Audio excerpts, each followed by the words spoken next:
I'm a licensed independent clinical social worker in Washington State. I specialize in treating OCD, and I've been in private practice just over 2021, so just over a year. But I've been in mental health for about 11 years. So I've worked in a lot of different settings, a lot of nonprofits, and helping individuals in community mental health mostly. I've got a lot of variety experience in inpatient, outpatient, assertive community treatment teams. And private practice is my most recent adventure, and it's been fantastic. So my entire caseload is working with OCD. And also, Mike, would you like to introduce yourself as well? Sure. I'm MichaelHeady. That's how you pronounce my last name. I am the co-director, co-owner of the Anxiety and Stress Disorders Institute of Maryland, which started before I was born. It started in 78, but I've been a part of it since 2007. So I've been in this field for a little while. And I primarily work individually with all of the anxiety disorders, depression, and OCD. And I'm super jazzed to talk about what I think is something I could spend hours talking about, is these different models of understanding OCD and obsessions and helping other people sort of make sense of it to see if it can enhance their work with their clients. We're talking about sort of the cognitive appraisal model. So there's a lot of different ways historically that obsessions in particular have been understood or explained from different models. So going back to the behavioral model real quick, which is the oldest model, always originally explaining that the development of obsessions was the result of classical conditioning, basically, that a person learned to associate something, whether it's a thought, a memory, a situation, a person, with fear, with danger, with threat, through classically conditioned processes. And then the focus has always been, from a behavioral model, on the subsequent response to that obsessional process, which is compulsions, right? And then sometime in the late 70s, early 80s, we start seeing a cognitive explanation of obsessions. And this starts with Jack Rackman and colleagues, Paul Salkowskis in the 80s as well, trying to provide an understanding of how obsessions come to be, which is going to be really what today's talk is going to be, between how an inference-based model sees how obsessions come to be and how the appraisal model sees the development of obsessions, because both of these models work with obsessions from a treatment standpoint. They work directly with obsessions to some degree or another. So rather than focusing just on how an obsession acts and feels, which is a very typical way of our field understanding OCD now, is they look at obsessions as just like a thing that people with OCD have. They have obsessions. They're specific to the person. They generate distress, but we're going to focus on the fact that they're reacting to the obsession with disproportionate levels of a phobic response, of an anxiety response. And they're using unhelpful processes like compulsions and avoidance to manage it, which is just creating this loop. We're going to actually take a look at how the obsession is thought to show up.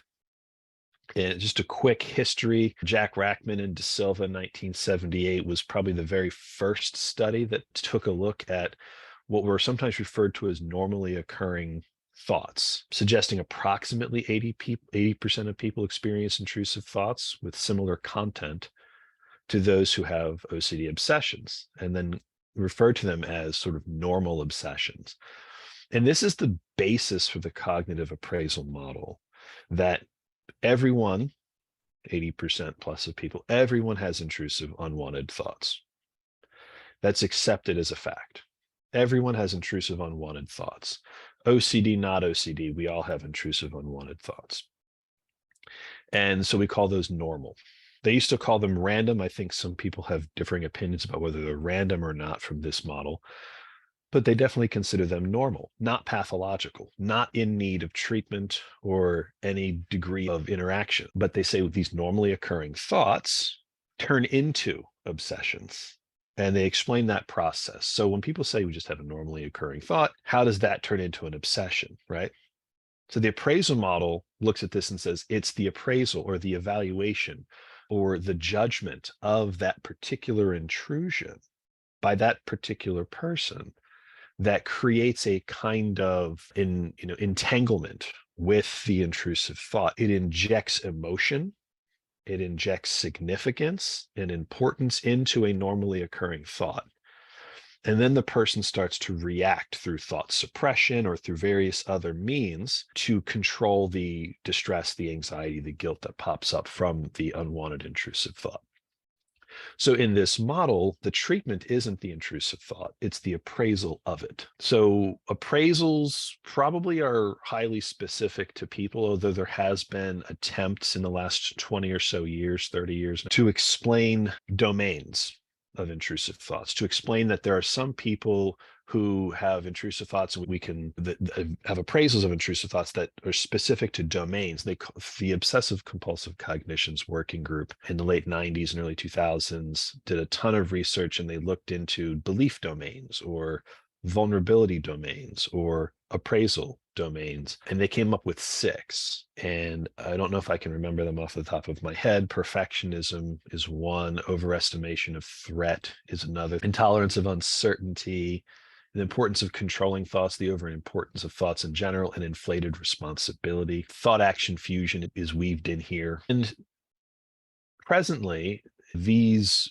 belief domains are not considered specific to OCD. We see this with GAD, major depressive disorder, most of the anxiety disorders, and OCD. So these are non-specific belief domains. They're not specific to OCD. And there's ongoing research to figure out which ones might be more specific. Right now, thought-action fusion is considered to be particularly significant for OCD, and importance of controlling thoughts, overimportance of thoughts, probably specific to OCD.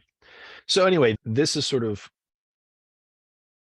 my understanding when I first came into understanding OCD. I learned an acceptance model of OCD, an ACT model of OCD, if you will, was my original sort of understanding of OCD. And my treatment process was that of the typical ERP clinician. For years and years, it was help the person understand that their intrusive thoughts are not important, that they're not meaningful, they don't say anything about you. They are not a wish. They're actually the opposite of a wish. And that the real work isn't on the intrusive thought. The real work is on your response to it, which at the time for me clinically was primarily behavioral, lots of ERP. When I did need to go into a more cognitive domain from an acceptance perspective to practice diffusion, it was intolerance of uncertainty. That was the primary model or the primary belief domain that I was working on. And then sometime in 2018, I think, I was introduced to an inference-based model. And this threw me for quite a loop because I had believed that we took for granted, like, we know how to explain OCD. Like, this is how it works. And this is what we know to be true. This is the right way. And then here comes this other model saying, actually, here's a different way of looking at it. And it provoked a ton of questions for me. My first go around with the model learning it, I was pretty critical of it because it didn't fit into what I thought was true or what I thought we knew to be true. And I think that's pretty typical of a lot of people who've been treating OCD for a while. Interacting with this new model can be problematic in the beginning. Just to recap so far of the appraisal model, that from a cognitive appraisal model, the treatment of OCD focuses primarily on changing one's appraisals of normally occurring intrusive thoughts. So whatever your appraisal is, we want to change it. We want to challenge it. So we want to challenge the significance of the intrusive thought, your belief about uncertainty, your beliefs about perfectionism as they've been provoked by these particular intrusive thoughts. So we're not changing the intrusive thought. Modern cognitive appraisal theory isn't really going after the content of the thought specifically either. They're not challenging your hands are dirty or not dirty, the stove is on or it isn't on, you hit that person with your car or you didn't hit that person with your car. They're going after the significance that's been imbued to that intrusive thought, that I thought I could have hit a person after I ran over a bump, and you put significance into that thought through these appraisals. They challenge that through cognitive processing. your typical cognitive work aimed at the belief about intrusive thought, not aimed at the content. And then a heavy dose of ERP. Again, from the cognitive model, ERP is to support the cognitive change. So they're not seeking habituation necessarily. Again, a lot of people use these models interchangeably, so there's nothing wrong with sort of pursuing habituation or inhibitory learning. But if we're looking at from a cognitive appraisal model, they're looking to fundamentally change one's belief about intrusive thoughts. And this is quite different from an inference-based model. If we're thinking about people living day to day, they have a normal sort of flow of thinking.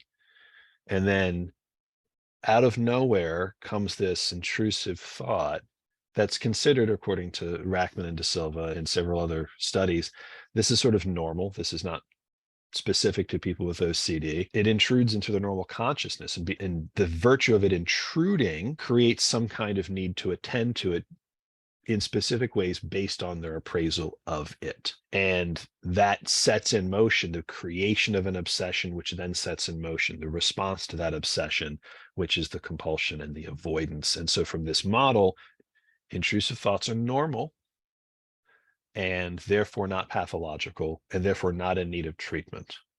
And now we're gonna do something completely different. So let's move on to the inference model. Theresa, did you want to jump in and add any clarifications or examples of appraisal model? No, I think I think it's important to acknowledge, like how you just did, that the problem starts with the appraisal. That's where the problem starts. And for those who have OCD, according to that model. Yep, exactly. So that while it's true to say, we see this on Instagram a lot, Facebook a lot, Twitter a lot, people talk about intrusive thoughts aren't the problem. And from this model, that's true, right? And that's not really the behavioral model, right? So like the behavioral model doesn't really sort of have a lot to say about intrusions so much as the cognitive appraisal model does.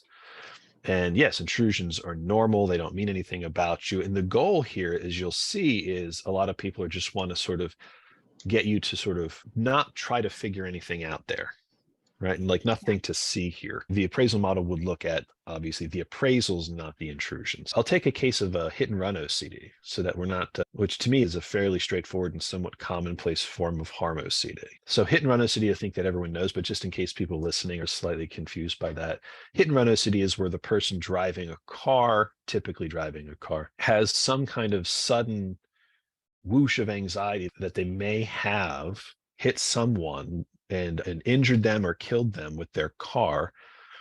And that distress of that belief, that obsession grows so substantially that they begin to try to figure out ways to neutralize that fear and that possibility, checking their mirrors, staring into their mirrors, slowing down, returning and driving the same route over again to check and see if there's a body on the side of the road, maybe scouring the newspaper later that day to see if there was any of the news stories later that day to see if there's a hit and run on that road, checking their car for dents or blood or hair. You can keep anything that is a possible compulsion in this circumstance. So for an appraisal model, what we would be looking at is that the person was driving, and for whatever reason, it could have been that they passed by a group of people. It could have been that the road was desolate and suddenly it's got the students walking on sidewalks. It could be that maybe they ran over a bump of some kind. And then here comes the intrusive thought, right? That I could have hit someone with my car. And in this model, that particular thought itself isn't super unique to OCD, that anyone could have that particular thought. That thought is not of great importance because most people would just dismiss it. But people with OCD imbue it with importance and significance through some appraisal, like I can't tolerate not knowing. If I hit someone, now that thought showed up.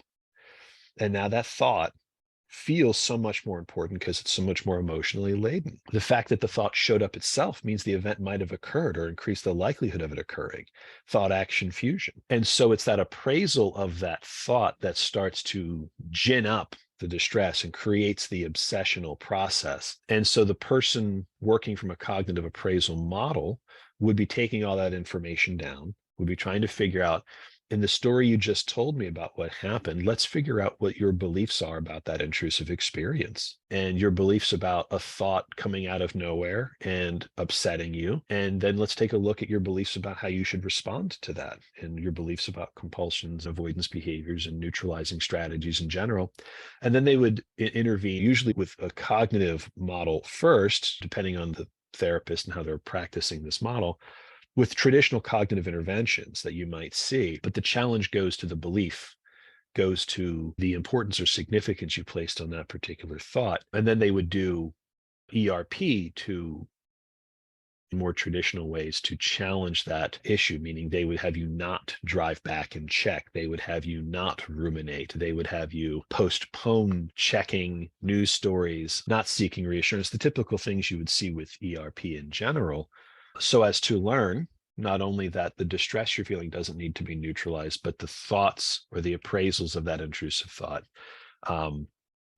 were not in need of being seen as significant or important. So that's a small vignette, if you will, about how it would apply to a case of hit and run OCD. All right. So this is the thing that threw me for a loop when I was starting to learn this, because everything up until about 2018, 19, I had just looked at obsessions, like I had said before, as sort of unimportant, unwanted thoughts that you get entangled with, you get reactive to, and that it was that reaction that was the problem and the focus of treatment, which, by the way, can be incredibly valuable and helpful, right? That model has helped a lot of people. But here's a completely different way of understanding OCD. This is an inference-based model, originally referred to as the inference-based approach. And it sees OCD as a doubt disorder. It sees OCD not as a phobic or anxiety disorder specifically. It sees it as a doubt disorder that can provoke any number of emotional experiences, depending on what the doubt narrative is. And at the core of the problem is the doubting. That's what kickstarts everything. So it's not that your appraisal and or your compulsive response to things is the core of the problem. It's the doubt. What you'll see in their writings from this model is that if the doubt ceased to exist, so would everything else down the sequence. If I didn't doubt that I hit someone with my car, I would have just kept driving and moved on. I wouldn't have engaged in any of the other processes. So from this model, the doubt is the genesis. It is the problem. And it's distinguishing itself from the cognitive appraisal model, where, again, normal intrusive thoughts exist. From an I-CBT perspective, that may be true that normal intrusive thoughts exist. They're not debating the findings of Rackman and De Silva. What they're saying is that's not the thing that creates the obsessional doubt. So according to I-CBT, these negatively appraised, normally occurring thoughts are not how obsessions are constructed, that they're actually constructed through what we call an inference of doubt, or a faulty inference of doubt. We can call this inferential confusion about the self, about the five senses, about the common sense or one's common sense. So where one model sees it as an intrusion that is appraised, and appraisal is the problem, I-CBT doesn't see it as an intrusion. This is not a normally occurring thought that creates an obsession. It's actually a faulty inference of doubt, right? Which is significant in the fact that it's not normal, right? An intrusion is normal according to the other model, so it doesn't need treatment. It doesn't need to be addressed. The appraisal needs to be addressed. But in this model, the intrusion isn't an intrusion at all. It's an inference of doubt, and specifically an inference of doubt about something highly selective. It is something that I don't doubt everything all the time. I doubt this thing at this time for these reasons. Why and how is what the I-CBT model is trying to help people understand. So an inference, just for those who don't want to look it up, is a conclusion. It's a reasoning process that leads to a probable conclusion. So an inductive inference, and in this case, a conclusion to doubt, an inference to doubt. In this moment, I'm either doubting my five senses, and or my common sense, or I'm doubting myself. And ultimately, we'll find out that you're doubting all three. So doubts are created through this faulty process in the here and now where they shouldn't be created. There's no need for the doubt, but it gets created anyway through this faulty process we refer to as inferential confusion. So from this model, this is not a nothing to see here kind of intrusion. This is where it all begins. This is a faulty inference of doubt, and the target of treatment is that. Now, that took me a long time to sort of wrap my head around, because I first had to look up what the hell an inference was. I'm like, I'm a fairly smart person, but I don't use this word in my normal life, right? I don't think most people walk around going, I'm making an inference. Well, is it an inductive inference or a deductive inference? People don't talk like that. And so I think there was a little bit of a, how do I explain this to myself so that I can explain it to my clients? So that took me the longest to try to understand how this works. And is it really different than an intrusion? And when we start unpacking some of the other processes that help us explain that it is actually an inference and not an intrusion, it becomes clearer. But the important part to me was that this is actually now workable.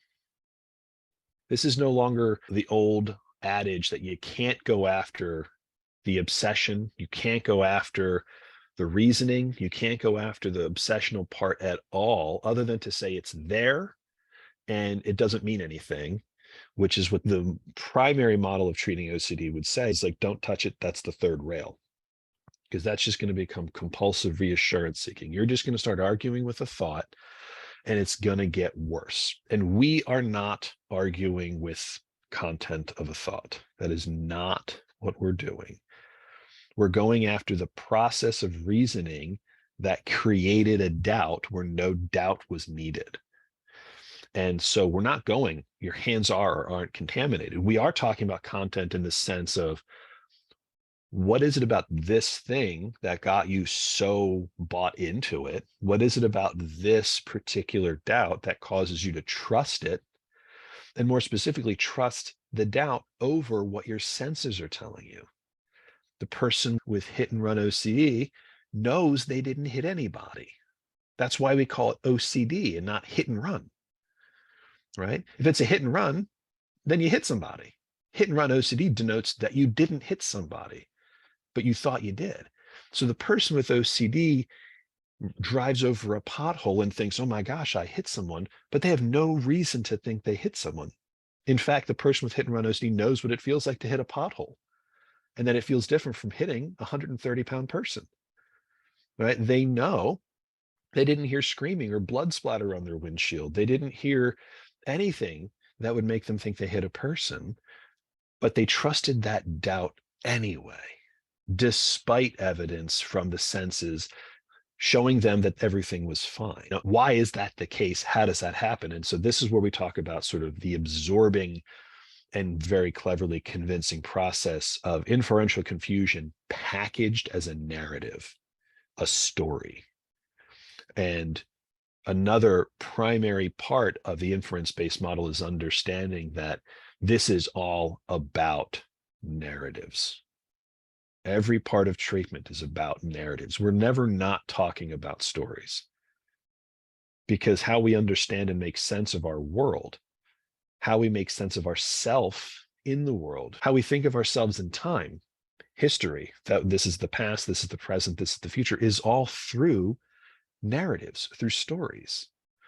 And so OCD exists within that same construct, within that storied construct, and which is fine. Narratives are great. But when we're inferentially confused about something, when we mistake what is hypothetically possible for what is real, we get into trouble.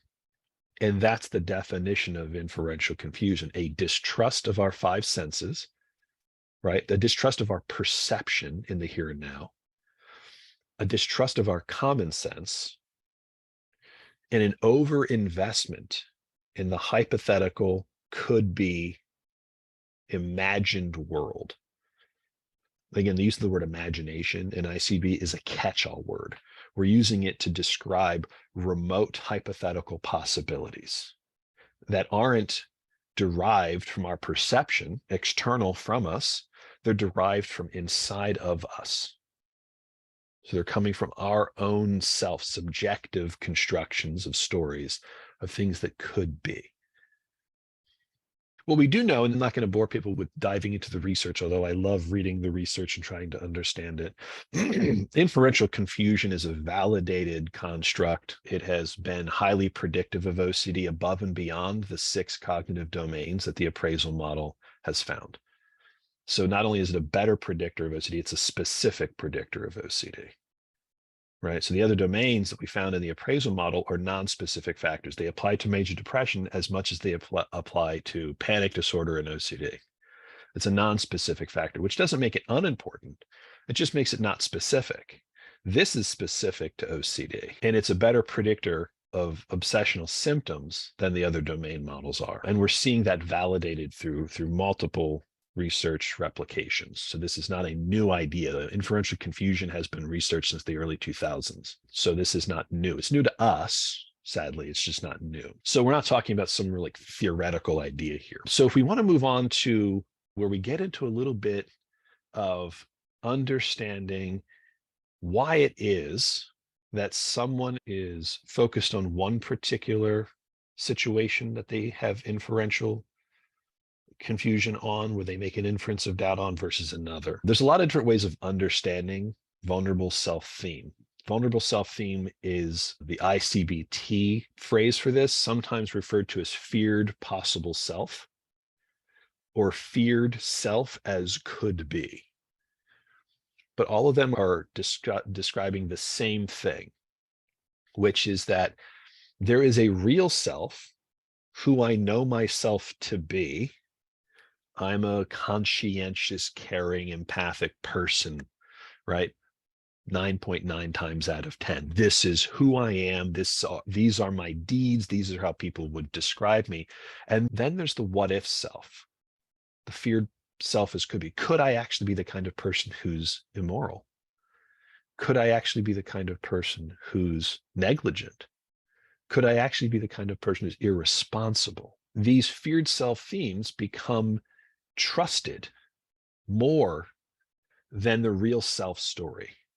It's a kind of better safe than sorry bet that if someone says, well, this is who I am, but what if I'm actually this? And so they then start to bias their attention to this story. They favor this story. This story becomes a kind of thing they are on surveillance for. Right? Now, that's my way of explaining it. That's not Kieran O'Connor and Fred's way of explaining it, but that there is a kind of covert surveillance in the here and now about anything related to this more generic or broad self-theme, this vulnerable self-theme. So let's say I could be a negligent person. I could be the kind of person who's negligent. How might that show up in the here and now? It could show up in any particular way. I give an example of the case of the OCD, the hit and run OCD, that the person could have attached significance to just about anything, but what directs them to pay attention to this circumstance is this theme. I could be a negligent person, biases their threat system towards this here and now event, right? This here and now event where I ran over a bump on a road. It could have been a person now, right? This inference of doubt, it could have been a person, becomes an elaborated, absorbing story. And it was selected for by this self-theme. So people with this self-theme, I could be a negligent person, could be experiencing OCD themes that look separate in the here and now, like, oh, what if I offend someone? What if I hit someone with my car? What if I spread disease to my children? What if I'm a bad therapist and I get sued? They look like they're separate, but they're not. They're all tethered together by the same vulnerable self-theme. I'm on the lookout for things in this ball field. I'm predisposed to be inferentially confused or inferentially reason in a faulty way with this stuff and not with anything else. So from this model, people with OCD know how to normal reason, to use inferences appropriately in their non-obsessional moments. They are not dysfunctional people overall. It's not like they don't know how to think well. They know how to think just fine until their OCD theme is detected in the here and now, until this vulnerable self theme is detected in the here and now in some way, and then they're predisposed to reason in an inferentially confused way with it. Again, all of this is constructed into the form of a story. So again, the person with hit and run OCD has a vulnerable self-theme that makes them select this moment for inferential confusion, and then this here and now doubt that was just created, despite any evidence to the contrary. Can I ask a question? Yeah. I guess I'm also, would this be translatable? Is it just around self-identity, quality as a person, or also feared outcomes in terms of like just right OCD or people have experiential perfectionism? I guess I'm curious about the translational of inference-based when it talks more, not about who they are as a person, but what their experience is going to be. Right. So that would probably be when we're marrying inferential model with appraisal model. Okay. Right. Gotcha. Where it's not an unimportant assessment that you're talking about. It's clearly relevant to OCD and it might need direct treatment for sure, but it would be secondary to the inferential doubt, the sort of the what if story, which Sure. shows up for most people. So I-CBT focuses on that construction of that story and your investment in that story, which involves the likelihood that there is a feared self-theme directing your selection of that particular content. And there's clearly going to be appraisals about that story, right, what they call secondary appraisals. And when Theresa can pull up that chart, we'll see how we could marry those two, because these are actually quite complementary approaches. It's just from this model, the work is sort of preceding the appraisal. It seems like they could possibly end at the same place. It's just they start with different avenues a little bit. Right. And there's a lot of evidence that even doing exposure therapy in vivo reduces inferential confusion. Totally. Right. So it's not necessarily one directional. It's just another optional way of addressing the problem. If the ERP is somehow getting stuck and not working or not engaged with, then we don't just say, come back when you're ready. We can say, wait a minute, there's another place up front where actually all of this began that we can go. Yeah. And we can help you understand where that what if came from, how it was constructed, how it absorbed you into this story that was ultimately a false story. Yeah. Right. Totally. Right. And I think that this is what the evidence is not starting, but has been pointing to for quite some time. So thank you, Theresa, for pulling this up. So this is a sequential model of OCD that the I-CBT folks have given us. That one, I think, truth about OCD is that it's not 24/7 in the sense that we're constantly obsessing, compulsing 24/7. But more specifically, that OCD is triggered in the here and now. So people are doing their thing and then suddenly OCD gets triggered, obsessions show up and compulsions result. So this sequence shows us that there could be a trigger, touching a doorknob, which again is mundane, not pathological. It's just a thing that happens to all people. And then here comes an inference of doubt, what they call obsessional doubt. Maybe my hands are contaminated. And this isn't just a thought that they brush off their shoulder. And this isn't an intrusion from an I-CBT perspective. It's a reasoning process where they've now trusted this doubt. They're invested in this doubt. If they weren't invested in the doubt, none of the rest of the sequence would happen. Right? So they are invested before the appraisal even shows up. So from this model, this is an emotionally laden, trusted story before any appraisal shows up. So my hands could be dirty. Then here comes what they call the consequences of this conditional statement. They call it an if-then conditional statement. If my hands are contaminated, then I could get ill. I could pass it on to someone else. I could feel trapped in my illness forever and never feel better. How does that make you feel? I feel dirty. I feel infected. I feel guilty. I feel panicked.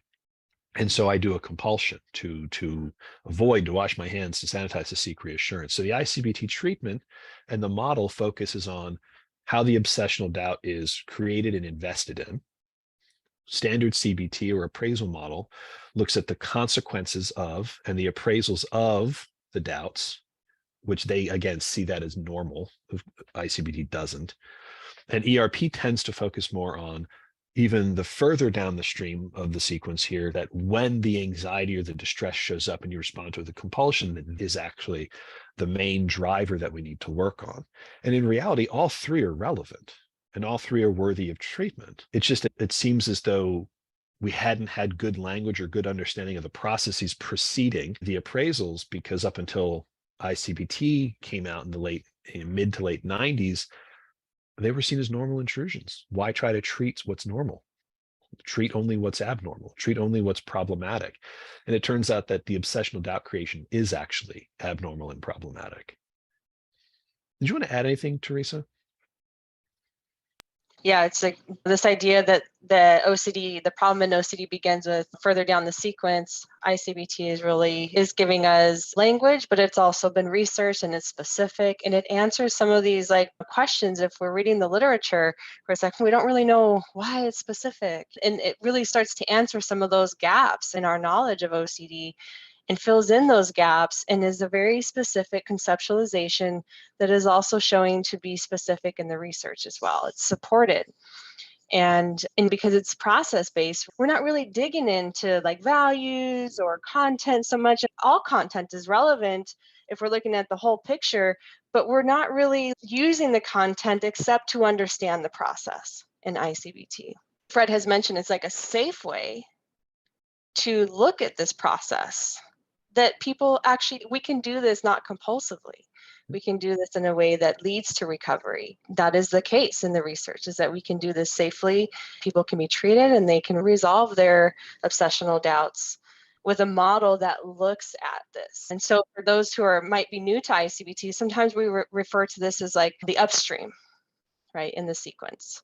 And appraisals are more downstream. So we just use that language sometimes to describe that we're looking at things that are happening or occurring, the process that's occurring before we even get to the appraisals. Great points, Theresa. Thank you. I know Don had asked a question earlier about uncertainty and this model with doubt. And so I think maybe just a minute or two on that. Certainly I-CBT doesn't see itself built on arguing with the uncertainty model. It just sees itself as a different model. From this model, we want to reduce inferential confusion. We want to get people to stop distrusting their perception and themselves and to regain trust in that. So basically, before someone has a doubt created through an inferentially confused process, they have some degree of certainty. They know what their senses are telling them. And then a situation occurs where they distrust what their senses are telling them. It doesn't matter what it was that caused them to distrust it. If it was coming from an obsessionally constructed doubt, why distrust the senses when there's no good reason to?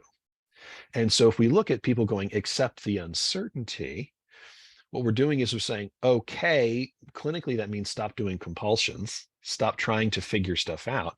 But from an I-CBT framework, all that really does is keep people inferentially confused generically, that we never actually get them to retrust that their senses work just fine and they had no good reason to doubt. If we just say, you can't know things for sure. Well, the people without OCD walk around with relative certainty about their senses telling them what's real and what's not, generally. And the people who are with OCD start doubting that for reasons that they don't need to. So we want to resolve the doubt. We want to get them to realize that they never needed to distrust their senses in the first place. And unfortunately, that's one hiccup here, is tolerating uncertainty as a clinical intervention doesn't get there. So it's not that it's not helpful for people. People have reported it's helpful. It's fine. It's that this model doesn't do that. Mike, if people want to reach out to you or to learn more, where can they reach you? I will give people my email address, which is my full first and last name, MichaelHeady at anxietyandstress.com, all spelled out. anxietyandstress.com. I will respond to all emails, so please go ahead and send questions. And also, if people are interested in learning more, you can go to the I-CBT.online website. There's a ton of free material. This is not trademarked. This is not behind a paywall. This is open access. If you want to read any of the research, I'll send you the paper. Right now, there's over 80 peer-reviewed articles about I-CBT, and we're having another big one published, I think, next year. It's a non-inferiority trial with ERP. And so lots of exciting things going on. But yeah, MichaelHeady at anxietyandstress.com, and the ICBT.online is a great resource for people wanting to learn more. Excellent. And do you offer training or consultations for those? Not trainings in a formal sense. I think trainings probably can be handled by other people that have put stuff together. I do consultations, all case-based. So for someone trying to learn I-CBT, I can help them with cases, and we can go through the whole model, if you will, via cases. I might encourage people to get a little bit more understanding, have read the manual, watched some of the videos, maybe attended a training before engaging in a consultation. Excellent. Yeah. Well, this has been very helpful. Mike, thank you so much for coming and sharing your knowledge and being willing to answer questions.